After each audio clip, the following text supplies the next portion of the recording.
ਸਾਨੂੰ ਕਿੱਥੇ ਲਿਆਉਣਾ ਆਪ ਹੀ ਸਾਰੇ ਜੀ ਦੋਸਤ ਹੈ ਜੀ ਸਾਨੂੰ ਕਿੰਨੇ ਮਾਰਿਆਂ ਨੂੰ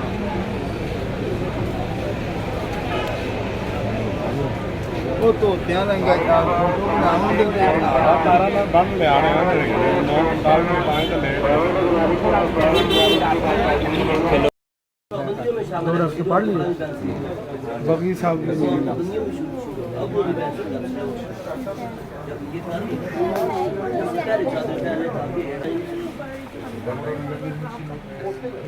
हल्के फुल्की दुआ दो करते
कैमरा भाजी ऑन किया जे तो वास्ते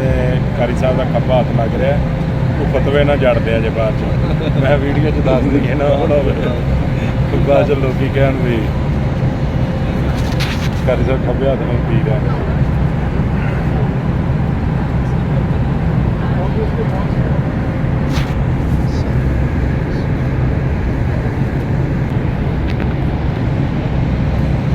करी से पुत्र हराम की हालत की है ना जमीन पे जे ना समान पे जे तो की दुआ करनी चाहते अल्लाह सानू माफ कर दे बस आमीन आमीन माशाअल्लाह जबरदस्त असं अल्लाह पाक दे घर जा रहे हैं दर पे जा रहे हैं अल्लाह सानू ऐनू मन लवे आमीन आमीन बेशक असल इंसान का मकसद भी यही है ना सफर करने ये है माशाअल्लाह सारे हाफिज जमील साहब ने सरकारी हारून यासर बंगी साहब के भाई जहाज में बैठे हैं माशाअल्लाह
ਉਹ ਗੁਰਜਬਾਸ ਹੋਟਲ ਹੈ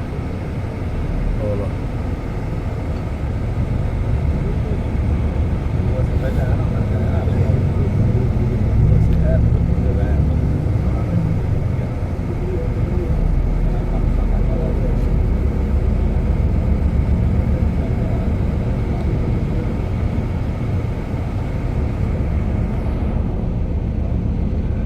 فندق الخليل المصري